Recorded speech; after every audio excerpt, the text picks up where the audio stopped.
Hello बच्चों, कैसे हो बच्चों। आज मैं आपको बताऊंगी शेप्स नेम यानी कि आकृतियों के बारे में। तो चलो शुरू करते हैं बच्चों। सबसे पहले आप इस चार्ट को देखो, इसमें कुछ आकृति बनी हुई है और इन आकृतियों के जैसी जो चीजें होती है उनके चित्र भी इसके अंदर दिए हुए हैं। सबसे पहले हम देखते हैं, ये देखो बच्चों, ये है स्क्वायर। स्क्वायर को कहते हैं वर्ग। इसकी चारों भुजाएं एक समान होती है। जैसे अब हम जाने कि स्क्वायर के जैसी हमारे आसपास और क्या क्या चीजें होती है। कैरम बोर्ड जिससे हम खेलते हैं, फ्लॉपी जो कंप्यूटर में काम आती है, हैंकी यानी कि आपका रुमाल, और क्लॉक यानी कि घड़ी। इन सब चीजों को आप अपने आसपास देखते हैं बच्चों। इनकी आकृति होती है एक समान, यानी कि इनकी सभी भुजाएं एक समान होती है। तो इसे हम स्क्वायर और हिंदी में वर्ग कहते हैं। आप भी बच्चों जो भी चीजें, जो भी शेप्स मैं आपको बता रही हूँ उनके जैसी अपने आसपास और भी चीजों को अपनी कॉपी पे नोट करेंगे। ये है बच्चों सर्कल यानी कि वृत्त।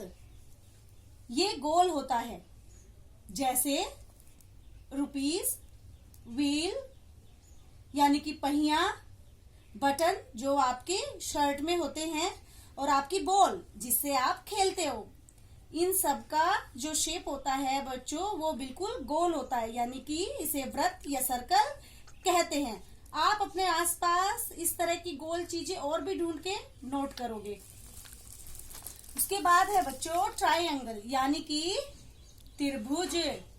इसमें 3 भुजाएं होती हैं, इसीलिए इसे त्रिभुज कहते हैं। जैसे हैंगर जिसमें आप घर में कपड़े टांगते हैं ना, हैंगर, देखो बच्चों उनमें भी 3 भुजाएं होती है। उसके बाद आइसक्रीम कोन, इसके बाद क्रिसमस ट्री और रोड साइन, यानी कि आपने देखा होगा सड़क पर इस तरह के रोड साइन लगे हुए होते हैं जिसपे कुछ पिक्चर्स बनी होती है, निशान होते हैं, वो संकेत होते हैं हमारे यातायात के।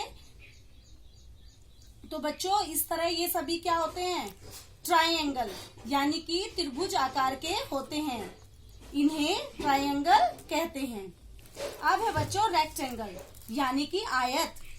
आयत की 2 भुजाएं एक समान और 2 भुजाएं एक समान होती है।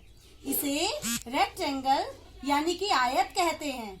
जैसे मोबाइल, ब्लैक बोर्ड जिसपे हम विद्यालय में पढ़ते हैं, वो ब्लैक बोर्ड भी क्या होता है, 2 भुजाएं एक समान और 2 भुजाएं एक समान होती है। बेड जिसपे हम सोते हैं, बुक जिसे हम पढ़ते हैं। तो बच्चों इस तरह ये सब चीजें क्या होती है, आयताकार होती है, यानी कि इनकी 2 भुजाएं एक समान और 2 भुजाएं एक समान होती है, जिसे रेक्टेंगल कहते हैं। तो बच्चों हमने विभिन्न शेप्स यानी आकृतियों की चीजें देखी। आप सब भी इनसे अलग कुछ और इसी तरह की चीजें जो इस आकृति से मेल खाती हो अपनी नोटबुक पर लिखेंगे और उन्हें याद भी करेंगे। धन्यवाद।